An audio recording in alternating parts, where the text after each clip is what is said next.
Kamusta? Gusto ko yung paano mo perlas ng silanganan Kamusta, bros? Napaka-exciting ng podcast natin today. Yes. Because we will talk about business. Wow! Oo! Business? Business, bro! Business! Grabe. Free bang time mo? Ito na ang opportunity. Mamaya offeran kita. Ito ay talk para sa mga aspiring business owners, entrepreneurs, at mga interesado sa business. Ako po si Bren Valdez, ang inyong Kuya Gen Z. At ako naman po, si Dave Borlea. Kahit saan nilagay, get it there.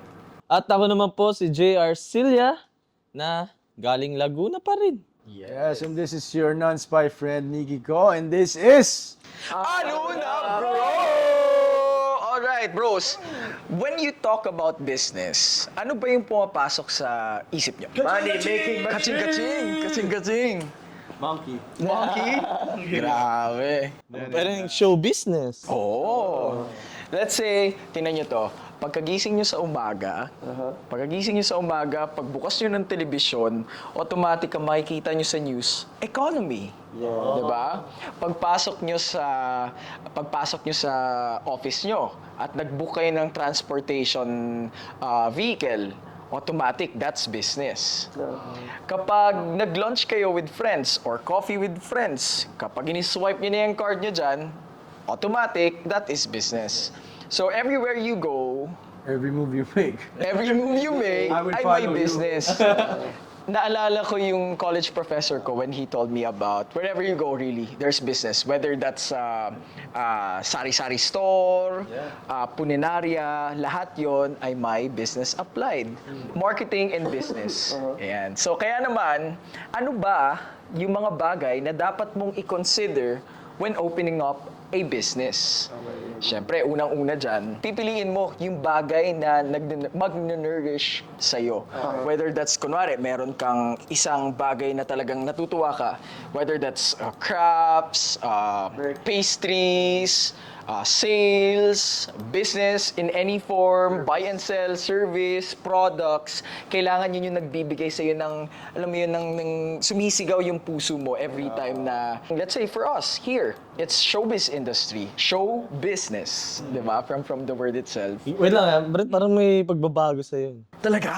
Parang ramdam ko para isang professor na... No? Passionate siya dito. Tuloy mo lang kasi naano talaga ako. Kaya naman, I wanted to share a story sa inyo na bata pa lang ako, nakitaan ko na yung sarili ko. Nakitaan ko na yung... na-realize ko na I am really interested in business kasi Actor / Content creator / podcaster / business owner. Business owner. ayan, galing nyo bro. Talagang interactive tayo ngayon sa podcast natin So ito yung story ko. Yung mom ko, umuwi kami, dinala niya ako sa kanyang hometown in Cebu. And then nakita ko na merong nagbebenta sa mga baryo-baryo ng mga chips. And may nakita ako na bata. Bata siya na nagbebenta. Imagine, nakalagay sa table, and then merong mga chips, let's say yung mga Oishi, those chips. Nakalapag lang siya doon, and then kapag bibili ka, magkano po yan? I recall that time, mga 5 pesos, 6 pesos, yung mga malalaki. So what I did, humingi ako ng seed money sa mother ko. Binigyan niya ako ng 500 pesos. 500 pesos. And then maglalakad ako from our house, super near lang ng mall. Maglalakad ako, pumunta ako ng supermarket, and then bumili ako ng mga chips. Yung mga chips noon, parang may tag 2 pesos noon back then. 2 pesos, 3 pesos. And then, ginawa ko yung exact na ginawa nung batang nakita akong nagbenta ng chips sa table. Nung time na yon, malapit din kami sa beach Malapit kami sa beach. So, naglatag ako dyan ng table. Nilagay ko yung mga chips doon. Tapos, nag-start ako magbenta. And then, yung mga tao, nagugulat parang, ano to? Anong ginagawa niya? Bakit siya nagaganito? And then, doon pa lang sa moment na yun, hindi ko lubos akalain na, I will be super interested and fascinated in doing business. Bata ka palang business-minded ka na talaga. Napansin ko na rin eh. Oo. Kaya, which leads me dito sa second, ano nga ba yung kailangan i-consider when opening up a business? Second is yung seed money. Pwedeng maliit lang ang ilabas mong seed money. Meron namang businesses ang talagang kailangan malaking pera ang kailangan mo ilabas. In our case, especially those who are young and aspiring businessman na nandyan na nakikinig sa podcast na ito, marami dyan na opportunities, whether that's online reselling, dropshipping. Yung dropshipping, have you heard about dropshipping? Medyo inaral ko din konti. Medyo... Yan, so, So, there's an app, Temu, let's say for example, and then i-resell mo siya. And then yung resell mo na yon is dadagdagan mo lang siya ng mas kaunti. Ganito ako natawagin. Merong isang company na distributor ng products mo. Yes, yes. Kunyari, supplier. Then, kukuha sa kanya ng bulk order. Tapos ilalagay mo siya sa isa pang website or your own website. correct. To your own brand or just rebrand it a bit. Tapos, syempre, magpapatong ka doon para sa income mo. And then yun, hindi mo na kailangan maglagay ng sarili mong stocks sa sarili mong storage. Pwede nang from that company, diretso na dun sa transpo nila to the logistics nun, diretso na dun sa website mo, and then sila na magde-deliver nun. Tapos yung kita mo na lang ipapasok sa'yo. Nang hindi ka naglalabas ng maski sentimo. Oo. And then, meron din affiliate. Let's say, merong brand. And then you, as an influencer or as an artista, you can make use of that. You can leverage on that. Kumari, meron silang gamit. Pwede mong i-post. Or pwedeng from that, pag kinlik nyo yung link na to, mabibili nyo to, and then lahat ng earnings from that particular brand ay mapupunta sa, yung percentage. Commissions, correct. Parang si Nikki and kayo. Ayun na, try na natin yan. Sa TikTok, pwede na gawin yung affiliate, pwede rin sa mga ibang apps. Marami pa. Correct. At marami pang mga business opportunities na hindi mo kailangan maglabas ng pera. So marami yan. You can do your, of course, own research about it para masimulan nyo na yung business nyo. And also, I just wanted to share another story. Ito, nung high school naman na ako, di natapos na yung era ko na nagbebenta ng chips. Nung high school ako, I am super fascinated with technology. Super! I love technology so much. It's technological advancements, lahat kung ano nang meron ngayon. Super interested lang ako. So during that time, nakikita ko, I recall, pumupunta ako ng mall para kumuha ng leaflets ng mga phones. Yung mga binibentang phones dati, di ba? Natutuwa lang ako, napapasok ako sa gadget store and then kukuha ko ng leaflets. Tapos aaralin ko lang yung specifications ng mga phones na yun. So, oo, bro, mag-spend talaga ako ng time. Kaya kapag nasa school na ako, kuwari yung phone ko, yung kaklase ko, merong phone na, alam ko yan, Nokia 5800 Express Music. Ito yung specification niya. Bida-bida. Sasabihin ko sa kanya. Grabe. Sobrang interested talaga. So what I did, since of course bata pa, wala namang pera, baon lang ang binibigay ng magulang mo, nakahanap ako ng isang opportunity from it. It was Christmas time. Of course, kuha ka ng mga pamasko. Meron akong nakuha, I recall, mga 5,000, 6,000 pesos from all my pamasko sa ninong, sa ninang, Grabe, laki na titas, nun. and titos. Ako masaya, mga 500 lang, okay na ako eh. As yung explorer in me, what I did, sumakay ako ng jeep papunta ng Imus Public Market. And then when I went to Imus Public Market, meron akong nakita na isang hall na puro cellular phones. Nanakaw. I mean, segunda mano phones. Okay. Segunda mano phones. Para akong nasa toy kingdom noon, pre. Pero yun, in this case, gadgets naman. I started isang keypad na phone. I bought it for 2,000 pesos. And then merong mga online selling websites. Before it was OLX. So doon ako nagpo-post sa sulit.com.ph. Yan! Alala ko yan, oh. High school ka nun? High school ako noon, bro. So, mga elementary pa lang ako nun. Ang ginagawa ko, pinupost ko yung phone doon, and then may bibili in a week's time, 2 weeks time, and then magkakaroon ako ng markup na 1,000 pesos or 500 pesos. Sometimes yung owners, ay yung mga buyers would want to swap their phones. I will accept it. Tapos depende because I know naman the specifications of the phones. So may ko-compare ko yung value nila based on the technology of the phone. So, parang buy and sell. Oo, umabot na ako sa point na yun na nag-level up from 2,000 pesos na seed money. Nakabili ako ng, let's say, I started with this, Samsung Galaxy S. S na Korean variant. Of course, if it's a local variant, mas mahal yan. Of course, Philippines eh.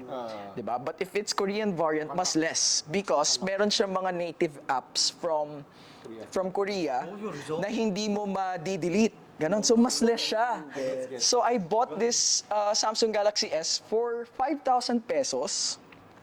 And then I sold it for 8,000 pesos. May 3,000 pesos na markup ka na nun. At ang bata ko pa nun, pero kumikita na ako ng 3,000 pesos. Estudyante ka pa Ang nun. gagawin ko, isa-save ko yung kita, bibili ako ulit ng another phone. So, nagugulat yung mga kaklase ko nun, pre, na every Dami week mong- or every iba't 2 ibang weeks, phone mo. iba-iba yung phone ko. At an early age, hindi alam ng parents ko na nakikipag-deal na ako sa I always go to, let's say, public places, Jollibee or a mall, just to do kuwari magbebenta ako ng phones. I was able to deal na ako sa iba't ibang klase ng buyers. Merong mga buyers na, sige, bibilin ko na yung phone mo without any questions. Done. Bayad. Meron namang buyers na i-check talaga lahat, pati yung konting gasgas sa likod. Ay, bawasan mo na lang to kasi ganito. May mga ganun namang metikuloso. Yun yung mga sakto lang yung pera. Masakto lang yung pera. Basically, iba't ibang klase ng tao nakapag-deal na ako at a very young age and I learned so much about it. I stopped doing buy and sell nung nag-one up na tayo. Kaya pala nung ang dami mong phones sa pocket, no? Hindi, nung pumasok na ako sa GMA, kasi na-realize ko na kunwari, if I have one phone and then I sell it 2 weeks after, lahat ng datas from that phone, I have to transfer to another phone. Wala pa naman yun yung seamless na transfer from one phone to another, di ba? So, nag-stop na ako when I got this iPhone 5S. I recall that's 128 gig but Japan lock. So, you have to parang meron silang parang SIM na gagamitin so that you can use the phone ng sa networks mo. And then yun, from that moment, nag-stop na ako sa buy and sell. And then hindi pa doon natapos yung story of doing business really. Over the years, I did several businesses. I did milk tea business. I did kung ano-anong pinasok na business. Not the illegal ones, of course, definitely. But something that iba yung kagaya ng topic mo about dancing. When it comes to business, iba yung fire na pumapasok sa puso ko. Iba yung nabibigyan niya sa yung satisfaction kapag ginagawa mo siya. Ako gusto ko matutunan talaga mag-business. Of course, if we're gonna go technical, it will be super boring and super hard. But ito, I'm just laying yung mga bagay na natutunan ko in layman's term para hindi naman maging boring tong podcast na to. And yun nga, first, kailangan mahanap mo yung bagay na mag-nourish sa'yo, yung nagpapasaya sa'yo. Second, kailangan enough ba yung seed money mo or kung saan yung kapupuntahan ng seed money mo doon sa business mo. And then third, lakas ng loob, tibay ng sikmura. If we're gonna go back to the gadget story, ang dami kong minsan nakakatakot at a very young age. I'm dealing with a lot of buyers already, and it's terrifying to meet those people. But what I did, lalakasan ko lang yung loob ko because yung product that I'm selling, I'm proud of it and I'm okay with it. As long as lalakasan mo lang yung loob mo, whatever challenges ang iba to sa'yo, fast forward to now, I bet my challenges in business, bros. So, hindi dapat natatapos doon yung tibay ng loob mo sa paggawa ng business. Marami kang magiging challenges, marami kang kakaharaping mga problema, and darating pa yung point where para kang babarilin ng mundo. This is figurative. Babarilin ka ng mundo sa parehas mong paa na huwag ka nang lumakad, but please, don't stop. Continue, bro. Just stand up, and then slowly walk, and then the next thing you know, you're flying again. Napakaraming businesses ang pwede nyong itry. In my case, sobrang dami ko talagang sinubukang businesses. Merong umabot na sa rent-a-car business, umabot na sa, yun nga, milk tea business, umabot na rin dyan sa merch business na yan. Ang dami pa rin business, di ba, sa Japan, merong rent a boyfriend, rent a May friend. ganun, yes. Di ba? I strongly believe yung kalakip ng growth ay failure. And failure is part of growing. So maraming beses in my lifetime since I was a kid, trying out all the businesses here. Maraming times nag-fail yun. Maraming times nag-fail. But fast forward to now, itong ginagawa kong business ngayon, lahat ng mga learnings ko over the years of failing, non-stop failures, bro, it got me here. And yun yung piece of advice that I can say to you, bros, and to all our listeners out there na huwag kayong tumigil really and just try until you succeed, basically. Kaya nakakatuwa yung minsan may napapanood ako yung mga nagla-live selling. No? No, ako yung bro. Yan ang mga ako ginawa na, lang din, parang lang, just to, para mapasaya lang din mga viewers. And kasama din yung babae nagbebenta din ng mga damit sa mga, meron din sa mga pambabae. Kung sinusuot yung babae, bro. Oo, bro, trip lang. Tapos, ito flex yun, guys. So, yan, okay na. Bilhin nyo na sa mga jowa nyo, sa mga babae dyan na sexy, di ba? Basta, ganun lang. Diba? Maraming ways talaga. Yeah, bro. Agree. Kaya naman, alam nyo guys, sobra ako na-inspire kasi, really, dito sa special guest natin. I'm really sure na napakaraming pinagdaanan nitong special guest natin for today. We are really proud na itong show na to, kasama natin siya. Yeah. First natin, di ba, may special guest tayo. First ever, ha? Oo. First time, Dito sa show natin. Dapat lang siya yung first guest. Tama lang. Yes. Kaya naman, hindi na tayo magtatagal pa. Let us welcome Miss Ace Gapu! What's up, bro? Sana na? Kamusta mga bro? Sana na? Ano na, bro? Ayan, Miss Ace Gapu. Thank you naman for having me here. Nakabongga naman.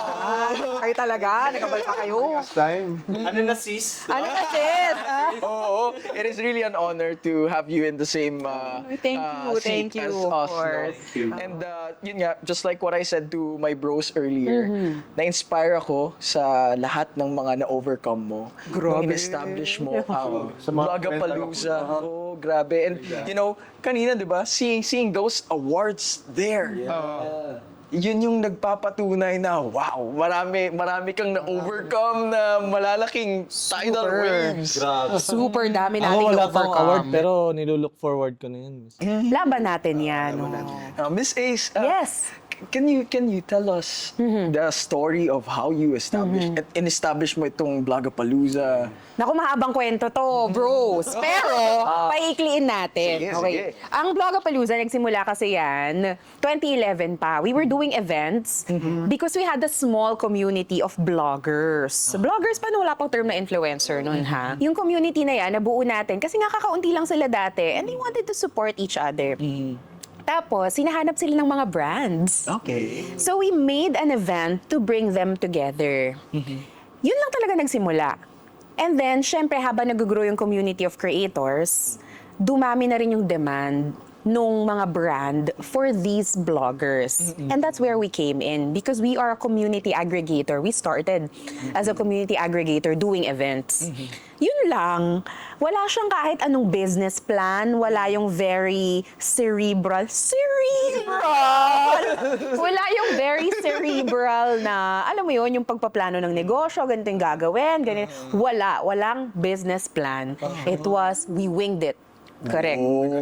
Nag-unfold na lang siya. Correct. Oo, ganun na lang siya. Parang trip-trip lang, no? Tapos, Actually, sa totoo, nagsimula siyang parang trip-trip lang. Tapos, nung kinakagat, pwede to tingnan nga natin. hindi. And so we explored opportunities na lang din. Sinasabayan lang namin kung ano yung hinahanap ng mga brands. Ganun lang. And then from there, yung naging journey mo was from here na tinipon mo lang yung community of bloggers. Yes. And then bigla nagkaroon ng demand. Oo. Tapos eventually, lumaki ng lumaki. Oo. Kaya alam mo, naniniwala ako sa swerte. Kasi feeling ko we were also in the right place at the right time. Yeah. Parang wala pa nangyayari nun eh. Walang blogger community, walang influencer, wala namang nagko-content na, taking it seriously. Hobby dati, passion. Pero parang to be there at that time, parang swerte talaga. Parang swerte talaga. Naniniwala ako sa swerte, sa totoo lang. Pero din kayo parang na-experience na like, parang walang nangyayari. Paano niyo siya Pinahandle. ina-handle? May mga araw na sobrang dead. Wala lang. Hindi siya agad Oo. na ganun di ba? Paano siya naging consistent? Paano niyo siya, anong parang... Sa totoo lang, alam mo, parang slow burn nga to eh. Kasi nagsisimula, ako lang talaga mag-isa. As in, ako lang mag-isa, grabe yun. As in, lahat talaga ako gumagawa mag-isa. So it was a slow burn. As in, parang di ko alam paano siya palalakihin, pero nag-enjoy ako sa proseso. So during those times na wala talagang nangyayari, parang you just keep yourself busy. Anong gagawin mo? Gawa ka ng deck, pitch ka to clients, mag-email ka, hanap ka ng mga pwede mong gawing peg. Remember, again, ako lang gumagawa mag-isa noon. So, even social media posts, ako yan. Ganon siya talaga simula. Ako lang talaga mag-isa. Ano yung mga fear mo nung nandito ka sa unang yugto nung paggawa habang nabuo na yung idea, yung thought? Ano yung mga fears na pumasok sa'yo? Fears? Yes. Reluctancies, mga ganyan. Fears, I think, syempre mawalan ng pera kasi mahalaga yun. Ako rin, takot ako dun. Oo, di ba? Kayo ba? pero di ba? Mahirap mawalan ng pera pag nagnenegosyo. Pero hindi yun yung end all and be all ng pagnenegosyo. Pero yun, tama. Fear ko yan, mawalan ng pera. Pangalawa, siguro mawalan ng energy. Or yung drive to do things. Sumuko. Totoo yun. Kasi kapag nawalan ka na ng drive, parang there's no sense. Wala na. Mahirap yan. Lalo sa case ko na mag-isa ako. So, During that time, full-time mo ginagawa. Full-time. Ayun yung tinatawag na lakas ng loob. Iba. Pero it's also important to note, meron akong privilege in that sense dahil medyo maaga rin ako nagsimula. Okay. Pioneer. No, not in this business. Well, also in this business. But maaga ako nagsimula as an investor talaga. Okay. A bit of context for appreciation. 2018 to, 18 years old. 18 years old ako, 2018. Wow, napakompute. Napakompute. Eme lang. Di ba? 2008. 2008. Oh, 18 ako noong 2008. Okay. So, 2008, nakita ko yung portfolio nung blockmate ko nung college sa stocks niya. That was my inspiration to also start investing. Kasi 18 ako noon, nakita ko yung classmate ko, may 100,000 siya. At 18. I mean, during our time, that was a novel amount to see. So, 18 years old, blockmate ko yun friend ko yun meron siya 100,000. Sabi ko, teka muna, parang gusto ko rin nun So sabi ko, mag-invest na rin kaya ako. So ginaya ko lang siya. So that was my very first foray into investment. Tapos, consistent lang. So, nakaipon. Maaga lang talaga ako nagsimula. So, dahil maaga ako nagsimula, nakaipon ako ng mas maaga, so mas matapang akong pumasok sa negosyo when I was 24 na. Pwede mo bang i-share sa amin yung mga triumphs na naranasan mo? Triumphs! Triumphs. Okay, matuturing ko isa sa mga peak triumph is this company being what it is today. Hindi ko masasabing, successful siya, ganyan. I think it's moving in the right direction, di ba? Triumph yung magkaroon ng mga taong sumusuporta. I mean, triumph yan. Triumph din sigurong mas tatawag yung mga napagdaanan ko na rin na business failures. Because sa totoo lang, gaya ng sinasabi ni Brent kanina, no, itong talagang mga trials na to, yung bubugbugin ka, pero they will really make you stronger. So yun, yun siguro mga pinagdaanan ko, triumph na rin yun. Ang hirap. Ang hirap pala nung sagot na what are your wins, no? Ang hirap sagutin ng what are your wins. Can So, you... please pag-usapan yung mga, ano yung Yung, failures. oo, yung failures, parang mas marami ako masasabi. Sa totoo lang. Leading to that, Ah, can you tell us Aha. itong isa sa mga challenges na kinaharap mo na talaga naman, parang Yung mga, ganon. di ko makakalimutan. Yes. Okay. Itong time na to, ano to, mga 2019 siguro to, 2018, mga ganon. Remember, mag-isa lang ako, no? Pero meron naman tayong mga interns na sumusuporta sa atin kahit papaano. Eh, ang mga interns na to, may allowances sila. So, syempre, the company money has to pay for the allowances of these interns. 70,000 na lang pera ng kumpanya noon. That was very, very vivid to me. Kasi nga, alam ko, 70,000 na lang siya. We had interns to pay, you know, some consultants like legal, accounting to pay. So, sabi ko, my God, paano to? It really spelled life or death for the company. As in, pag nasaid to, okay, lesson learned, goodbye Philippines, magtatrabaho na lang po ako ulit. Ganon. Talagang it was life or death for the company. And then fortunately, kaya naniniwala talaga ako sa swerte. Fortunately, there was an international client that approached me, met me through another connection. Pero sobrang client from hell. Sobrang client from hell. As in, but it was a very big client. They needed 2 big celebrities from us. And we were the only ones who can accommodate them with their timeline. Kasi mabilis kami mag-reply nun. Kami, meaning myself. Mabilis kami mag-reply nun. They needed Pia Wurtzbach and Rance Kyle. At that time, Pia was very, very big. Because siya pa yung Miss Universe na wala pang Catriona. Yes, Siya yung yes. latest Miss Universe natin. So she was very big that time. So, they needed Pia and Rans. And medyo mabigat yung scope. They needed to fly Pia to Malaysia. Ganon din si Rans. Ganon. Medyo mabigat yung scope. Sabi ko, oh my God, ang laking client. Talaga. It really spelled life or death. Pero grabe talaga, client from hell. As in, minumura ako. I can't believe it. Never in my life masabihan ako, you fucking bitch, why can't you do this for us? Me! Alam mo nung time na yon sa P2P ako, nalala ko to, sa P2P ako, umiiyak talaga ako. P2P from, alam mo yung Glorieta, Glorieta Greenbelt, o Patrinoma yun. Umiiyak talaga ako. Kasi parang, ano ba to? Ano ba tong bugbog sa pagkatao? Na parang, wala ba akong dignidad? May MBA ako Ganon. May MBA ako. Ganon. Pero, I mean, di ba, at the end of the day, it spelled life or death for the company. So, lunukin mo yung pride mo na yan, sis. Go lang. Push mo lang yan. So, iyak-iyak lang ako, pero laban tayo. So after that, nung nakuha na namin yung bayad, syempre, buhay na ulit yung company, go na ulit. Parang syempre, I mean, nakakaiyak siya, nakakalungkot siya nung time na yon. Pero parang after nun, okay na ulit. Bangon na lang ulit. after that, never na nangyari. Never na nangyari ulit. As in talaga, life or death. Pero after that, life, oh life, oh life. Ganon. Life, oh Ganon. life, oh life. Ano yung piece of advice mo to lahat ng mga aspiring na gustong magtayo ng kanilang mga businesses or meron ng mga businesses pero nagsastruggle or merong mga kinakaharap na challenges? Advice natin dun sa mga gustong magnegosyo. True, gusto nyo talaga. Yeah!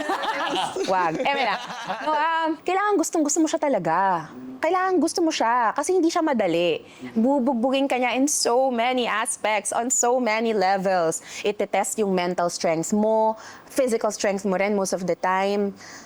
It's a difficult journey. Hindi siya para sa lahat. So, you know, if you want to have a business, kailangan buo ang loob mo na papasukin mo yan. Pag mo na rin masyado i-overthink, minsan kasi parang ang dami-dami pang iniisip na, kasi paano yung ganito, paano yung ganyan. Minsan talaga kailangan gawin mo lang. Tapos, pag, I feel like pag nandun ka naman na, you're gonna figure it out. At least that's what happened to me. Parang andun na, wala na akong background sa negosyo, wala na negosyante sa pamilya ko, ganyan. Pero when I was there, I kind of just figured it out. So I feel like kung gusto mo naman talaga siya, mafi-figure out mo yan. So gawin mo na lang. Yan. So, for those na gusto magnegosyo. Tapos, ano yung tanong kanina, yung advice for the Those ones who na Or Nags- doing business na. doing business na? May challenges Um, na kinakaharap ngayon. Ay, laban lang. Aha. Laban lang talaga. 'Di ba? It's said so loosely. Parang, laban lang, ganyan. It's so loose sa mga conversations. Pero sa totoo lang, laban lang naman talaga eh. Anong gagawin mo? Wala nang ibang choice. Wala nang ibang choice. Laban mo na yan. Nandiyan ka na. 'Di ba? Kung merong mga ganun challenges lang siguro, kailangan i-weigh mo rin siguro yung options mo. Laban lang is a nice mantra, but at the end of the day, 'di ba? You also need to learn how to cut your losses, to manage the whatever resources man 'yan. Ganun siguro. Ganun. Damage control. Damage maraming control. Oo. Ganun. And when the damage can't be controlled, anong... Laban ba din? Laban pa rin. Ano? Oo, cut losses, move on. Ganun talaga. Try another, no? Try lang. Tama, try lang. Minsan yung pag-let go din. Maraming mga challenges talaga yan. Pag nagnegosyo ka, mag-work ka with people, magiging challenge mo pa yung people. O, magiging challenge mo yung pera, magiging challenge mo suppliers, kliyenteng mahirap kausap, mga suppliers na, you know what I mean? There's so many things, aspects in doing a business na kailangan talaga strong ka mentally and physically. So, ilaban mo lang. Kaya yung sa mga brands dyan, baka naman. Wow. Mabilis kami katrabaho. Oh, sobrang bilis. Vlogapalooza. Nako. Dito lang kami. Habang sinasabi mo sa amin yung story mo, nandito lang ako, na-stun ako. Yeah. Kasi really, I'm really inspired with yung lahat ng pinagdaanan mo. Ito. Open-minded. Ano ba kailangan? Wala, really. It's an appreciation because, you know, ang dami kong natutunan marami tayong natutunan in doing this podcast, no? And ito yung ating cherry on top. At saka sana, bro, no? Maging, na rin tayo, CEO. Let's claim it. Let's claim. Pero meron akong gusto sabihin sa inyo. Yes. Sa pagnenegosyo kasi, kailangan iisipin mo rin, ano bang value nito? Parang kailangan lumabas ka sa sarili mo. Ano ibig ko sabihin? Maraming mga gustong magnenegosyo sila, or gusto nila magnegosyo kasi gusto ko yumaman, ganyan-ganyan, no? But, sa totoo lang, siguro darating yung mga negosyante, darating sila at a point in their business journey na marirealize mo, hindi lang talaga siya tungkol sa pera. Yes. Hindi lang talaga siya tungkol sa pera. Na-realize ko siya recently kasi yung effect pala nung negosyo, yung impact pala nung negosyong ginagawa mo, kahit hindi siya sobrang obvious or hindi siya, right in your face, magugulat ka na lang sa epekto niya sa tao. Parang kailangan siguro, at least what worked for me is, even though nagsimula ako na gusto kong yumaman, eventually the motivation became different. What's an impact that I can do para, di ba, para sa ibang tao? It became na, it started as para sa sarili ko, pero it grew because para na siya sa ibang tao. Hindi to echo sa, pero pag makikita mo talaga na yung ginagawa mo ay nagkakaroon ng impact sa iba, iba yung nagiging fuel para sa akin. Most of the time, yun yung tumatagal. Yun yung tumatagal para sa akin. Para siguro sa experience ko rin. Parang more than being paloob, dapat palabas siya talaga. Nag-goosebumps ako. So kahit anong gagawin natin siguro sa buhay, I think even sa pag-artista, pagka puro pangarap mo lang iniisip mo, parang baka hindi siya ganun ka-sustainable. Pero pagka nakikita mo na kung ano yung mga lives na, di ba, na-inspire nyo, di ba, na-entertain nyo, natatouch nyo, iba yung level of motivation, yung tulak. Inspiring. Thank you, Miss. Ako lang to! napaka Attention lang, no? Parang bro, ngayon naging formal yung usapan na. Yun siya O sige, magagawa na lang tayo ulit. Thank you very much. Thank you also Miss for Ace inviting of me. Vlogapalooza. Thank you very much. Salamat!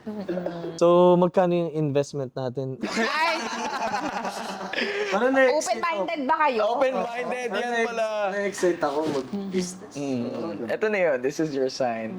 Kaya naman, maraming salamat po sa lahat ng nakinig sa aming podcast episode for today. At kung hindi pa kayo nakakapakinig na aming mga previous podcast episodes, talaga, punta na kayo sa Spotify and YouTube para pakinggan yan. And again, thank you very much. Please follow us on our social media accounts. My account is Brent Valdez. Mine is Nicky Ko. Mine is official JR Cilia. Mine is Dave Bornea. Oh, ako na rin! Ace Gapus! Yes, and please follow Vlogapalooza's Yes. social media accounts. And we will see you on the next podcast episode. Dito lang sa Ano Na Bro!